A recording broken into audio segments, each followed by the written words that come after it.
Hello everyone, જ્યારે પણ ભૂખ લાગે ત્યારે આપણે વિચારવું પડે છે કે અચાનક શું બનાવીએ જે ફટાફટ બની જાય.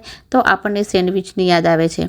સેન્ડવિચીસ તો તમે ઘણા જ ટાઈપની ખાધી હશે, ટોસ્ટ પણ ખાધા હશે, પણ આજે હું તમારા માટે લઈને આવી છું બહુ જ યુનિક અને એકદમ અલગ super easy super quick cheese paneer chilli ટોસ્ટની રેસીપી. આમાં તમને સેન્ડવિચની મજા આવશે અને ટેસ્ટ પિઝા જેવો લાગશે અને ટોસ્ટનો ક્રન્ચીનેસ પણ મળશે. બહુ જ અમેઝિંગ રેસીપી છે અને આજે આપણે એને તવા ઉપર બનાવશું એકદમ કેફે સ્ટાઇલ. તો ચલો આજની આ મજેદાર રેસીપી બનાવવાનું શરૂ કરીએ. સૌથી પહેલાં મેં અહીંયા એક મિક્સિંગ બાઉલ લીધું છે. એમાં આપણે ટોપિંગ્સ માટેની બધી જ વસ્તુઓ એડ કરશું. તો સૌથી પહેલાં હું અહીંયા 1/4 કપ મોઝરેલા ચીઝ લઈ રહી છું. સાથે જ 1/4 કપ પ્રોસેસ ચીઝ લઈ રહી છું. તમે આની અંદર ચેડર ચીઝનો પણ યુઝ કરી શકો છો અથવા તો મોઝરેલા અને ચેડર હાફ પણ કરી શકો છો. સાથે જ નાની ચમચી જેટલા લીલા મરચાં લેશું. બાળકો ખાવાના હોય તો સ્કીપ કરો અથવા તો એકદમ ઓછા એડ કરો. 2 ટેબલસ્પૂન ઝીણા સમારેલા બેલ પેપર એડ કરીશ. 1 ટીસ્પૂન ઇટાલિયન સિઝનિંગ એડ કરું છું. તમારી પાસે પિઝા સિઝનિંગ અથવા તો મિક્સઅપ હોય એ પણ તમે આની અંદર એડ કરી શકો છો. ઇન શોર્ટ, તમારી પાસે જે પણ સિઝનિંગ હોય તે તમે આમાં એડ કરી શકો છો.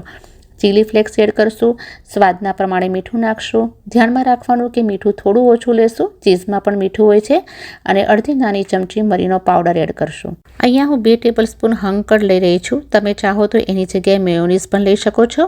અહીંયા મેં બંને ચીઝો મોઝરેલા અને પ્રોસેસ રૂમ ટેમ્પરેચર પર આવી ગયા પછી જ બાઉલમાં એડ કર્યા હતા.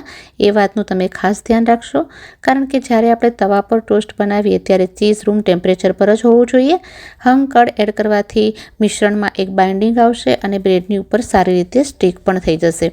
બધી જ વસ્તુઓને સારી રીતે મિક્સ કરી લીધી છે. તો અહીંયા આપણું સ્ટફિંગ રેડી છે.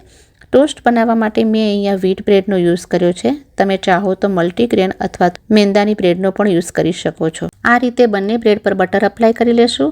બટરને પણ રૂમ ટેમ્પરેચર પર જ રાખવાનું છે.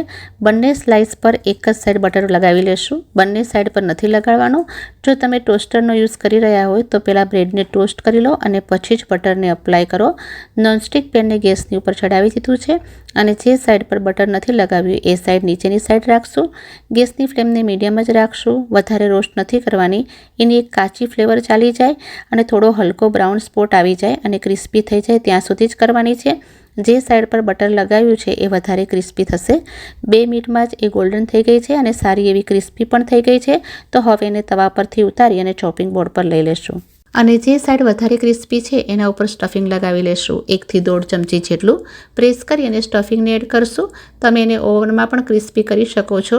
એમાં 3 મિનિટમાં સારી એવી ક્રિસ્પી થઈ જાય છે. હવે એના ઉપર ટોપિંગ્સ કરશું.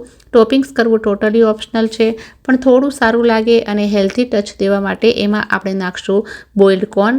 અલગ અલગ એને રાખી દેશું અને પ્રેસ કરી લેશું જેથી ચીઝની સાથે સારી રીતે મિક્સ થઈ જાય. હવે એના ઉપર બેલ પેપર એડ કરશું. પહેલાં હું ગ્રીન બેલ પેપર સેટ કરી લઈશ.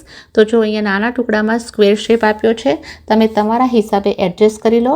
હવે થોડા રેડ બેલ પેપરથી ડેકોરેટ કરશું. તમારી પાસે હોય તો જરૂરથી એડ કરજો. લાસ્ટમાં પનીરના નાના નાના ટુકડા પણ એડ કરી લેશું જેથી એ થોડું વધારે હેલ્ધી થઈ જાય.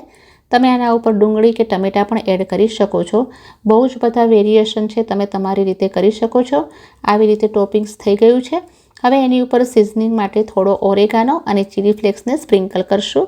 તમે ચાહો તો થોડું મીઠું પણ એડ કરી શકો છો. નોનસ્ટિક તવો જે પહેલાં યુઝ કર્યો હતો એની ઉપર બટર લગાવી દેશું અને બ્રેડને પ્લેસ કરી દેશું. આવી રીતે મેં બંને બ્રેડને તવા પર પ્લેસ કરી દીધી છે. ગેસની ફ્લેમને એકદમ સ્લો રાખશું. કવર કરી અને 3 થી 4 મિનિટ માટે અથવા તો ચીઝ મેલ્ટ થઈ જાય ત્યાં સુધી એને થવા દેશું. જો આ પ્રોસેસ તમે ઓવનમાં કરી રહ્યા હો તો 2 થી 3 મિનિટમાં જ પ્રીહીટેડ ઓવનમાં ચીઝ મેલ્ટ થઈ જશે. તો આ જુઓ, ચીઝ એકદમ સરસ રીતે મેલ્ટ થઈ ગયું છે. જ્યારે ગરમ ગરમ હોય ત્યારે સર્વ કરી લેશું. તમે એને ટમેટો કેચઅપ અથવા તો કોઈ પણ ડીપની સાથે સર્વ કરી શકો છો. થોડો લુક વાઇઝ ફરક આવશે. જો તમે ઓવનમાં બેક કરશો તો એની એજીસ છે પિઝા જેવી રેડિશ આવશે. આપણે તવા પર કરી રહ્યા છીએ એટલે થોડો નોર્મલ કલર આવશે. તો cafe style cheese chilli toast બનીને રેડી છે. આવી ગયું ને મોંમાં પાણી. જરૂરથી બનાવશો. બાળકો તો તમારી પાછળ પડી જશે અને રોજ બનાવડાવશે. બહુ જ યુનિક, ખાવામાં મજેદાર. આની સામે પિઝા પણ ફિક્કા લાગશે. અને જ્યારે ભૂખ લાગે ત્યારે એકવાર આ સેન્ડવિચ ટોસ્ટને જરૂરથી બનાવશો. બધા તમારા વખાણ કરશે. હેલ્ધી, ટેસ્ટી અને મજેદાર બને છે આ રેસીપી. એકવાર જરૂરથી ટ્રાય કરવા જેવી છે. તો જો તમને મારી આજની આ રેસીપી પસંદ આવી છે તો પ્લીઝ વિડીયોને લાઇક કરો, શેર કરો અને સબસ્ક્રાઈબ કરવાનું બિલકુલ ના ભૂલશો. જલ્દીથી મળીશ નવા વિડીયો સાથે. ત્યાં સુધી keep watching and stay happy.